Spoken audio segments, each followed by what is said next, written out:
ટ્યુશનમાં જાઉં છું તેમ કહીને ઘરેથી નીકળેલી કિશોરીની ભેસ્તાનમાં આવેલ ટ્યુશનના 4 માળેથી નીચે પટકાતા મોત. પરિવારે હત્યાની શંકા વ્યક્ત કરી. સુરતના ભેસ્તાનમાં 17 વર્ષીય કિશોરી ચોથા માળેથી નીચે પટકાતા મોત નીપજ્યું હતું. 17 વર્ષીય કિશોરી જે બિલ્ડિંગના ચોથા માળેથી નીચે પટકાઈ ત્યાં 2 મહિના પહેલા ટ્યુશન ક્લાસમાં જતી હતી. આજે તે અહીં શા માટે આવી હતી અને કઈ રીતે ઘટના બની તે એક રહસ્ય છે.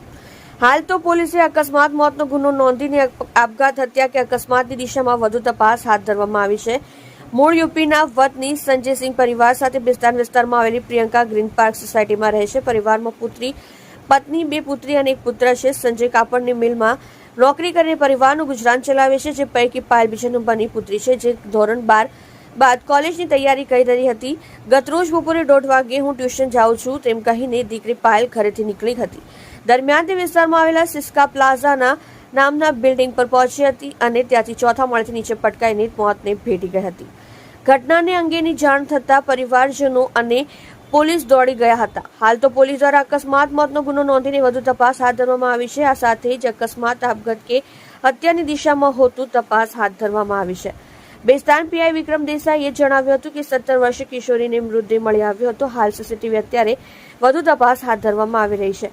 પેનલ પોસ્ટમોર્ટમ કરવા માટે હોસ્પિટલ ખસેડવામાં આવ્યો છે. પરિવાર દ્વારા પણ આક્ષેપો કરવામાં આવ્યા છે. તે બાબતે પણ તપાસ કરવામાં આવી રહી છે. માથા અને શરીરના ભાગે ઈજાના નિશાનો મળી આવ્યા છે. હાલ અકસ્માત મોતનો ગુનો નોંધી વધુ તપાસ કરવામાં આવી રહી છે.